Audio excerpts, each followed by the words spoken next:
টাকা ইনকাম করব আমি, অথচ যৌথ অ্যাকাউন্ট করে তোমার সাইন ছাড়া আমি টাকা তুলতে পারবো না। এসব ঝামেলা আমি যেতে পারবো না। যৌথ অ্যাকাউন্ট কোনো ঝামেলা না, যৌথ অ্যাকাউন্ট হচ্ছে সংসারের উন্নয়ন। তাই তুমি আমি যৌথ অ্যাকাউন্ট খুলবো, এটাই ফাইনাল। নাদিয়া প্লিজ, আমি যৌথ অ্যাকাউন্ট খুলতে পারবো না। খবরদার এইসব নিয়ে আমার সাথে আর কথা বলবো না। নাদিয়া ভাবি, নাদিয়া ভাবি, আজকে না আমি অনেক খুশি জানেন। কেন ভাবি, ভাইয়া আবার নতুন গয়না শাড়ি কিনে দিচ্ছে? আরে না ভাবি, শাড়ি গয়না কিছুই না, আজকে আমি আর আপনার ভাই ব্যাংকে যে যৌথ অ্যাকাউন্ট খুলেছি, তাই আজকে আমি অনেক খুশি। বুঝলাম না, ব্যাংকে গিয়ে যৌথ অ্যাকাউন্ট খুলছেন, এটা তো খুশি হওয়ার কি আছে? খুশি হব না ভাবি?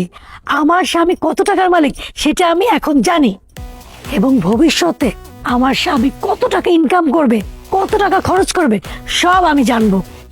সবচেয়ে বড় কথা হচ্ছে, আমার সিগনেচার ছাড়া আমার স্বামী একটা টাকাও ব্যাংক থেকে তুলতে পারবে না। আজে বাজে খাতে কোনো টাকাই খরচ করতে পারবে না। এখন থেকে আমি যেভাবে বলবো, যেভাবে চাইবো, ঠিক সেভাবে আমার স্বামী টাকা খরচ করবে। মোট কথা, আমার স্বামী আমার হাতের মুঠোয় থাকবে। বাহ ভাবি, তাইলে তো কাজটা খুব ভালো করছেন। হ্যাঁ ভাবি, অনেক ভালো একটা কাজ করেছি। তাই আমি বলি কি, আপনি ভাইকে ব্যাংকে নিয়ে যেয়ে যত তাড়াতাড়ি পারেন একটা যৌথ অ্যাকাউন্ট খুলেন। ভাই একদম আপনার হাতের মুঠোয় থাকবে।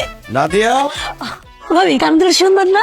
শাড়িটা দেখেন। আসসালামু আলাইকুম ভাই, ভালো আছেন? ইসলাম আলাইকুম ভাইয়া, আপনি ভালো আছেন? এই দেখো শপিং করে নিয়ে আসলাম। বাবার জন্য পাঞ্জাবি, মায়ের জন্য শাড়ি, আর ছোট বোনের জন্য একটা মোবাইল কিনে নিয়ে আসলাম। দেখেছেন ভাবি, বলেছিলাম না ভাইয়ার মন কত বড়, হাত কত খোলা, কত শপিং করে নিয়েছে সবার জন্য। আচ্ছা আপনারা কথা বলেন, আমি যাই। হ্যাঁ ভাই, বাসায় এসে। আসসালামু আলাইকুম। জি। ভাবি, কি হলো, চুপ করে আছো কেন?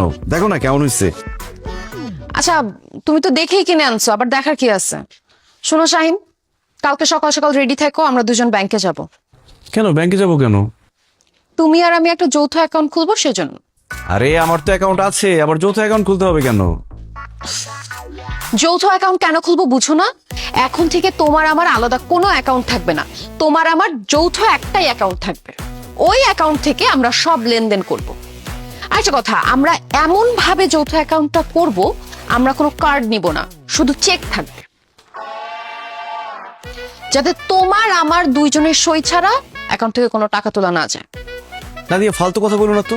টাকা ইনকাম করব আমি, অথচ যৌথ অ্যাকাউন্ট করে তোমার সাইন ছাড়া আমি টাকা তুলতে পারবো না। এসব ঝামেলা আমি যেতে পারবো না। যৌথ অ্যাকাউন্ট কোনো ঝামেলা না, যৌথ অ্যাকাউন্ট হচ্ছে সংসারের উন্নয়ন। তাই তুমি আমি যৌথ অ্যাকাউন্ট খুলবো, এটাই ফাইনাল। নাদিয়া প্লিজ, আমি যৌথ অ্যাকাউন্ট খুলতে পারবো না। খবরদার এইসব নিয়ে আমার সাথে আর কথা বলবো না। বুঝছি, নিশ্চয়ই তোমার মধ্যে কোনো ঝামেলা আছে, কারণ তুমি আমার কাছ থেকে খরচপাতি সবকিছু লুকাইতে চাইতেছো, এর জন্য যৌথ অ্যাকাউন্ট খুলতে চাইতেছো না। তোমাকে সাফ সাফ বলে দিতেছি শাহিন, তুমি যদি আমার সঙ্গে যৌথ অ্যাকাউন্ট না খুলো, তাইলে আমি তোমার সংসার করব না, আমি এই বাড়ি ছেড়ে চলে যাব। তোমার কি মাথা খারাপ হয়ে গেছে নাদিয়া? সামান্য যৌথ অ্যাকাউন্টের জন্য তুমি বলতেছো তুমি আমার সাথে সংসার করবে না? আচ্ছা ঠিক আছে, তোমার যেহেতু এতই যৌথ অ্যাকাউন্ট লাগবে, আমি যৌথ অ্যাকাউন্ট খুলবো, কিন্তু আমার একটা শর্ত আছে। কি শর্ত?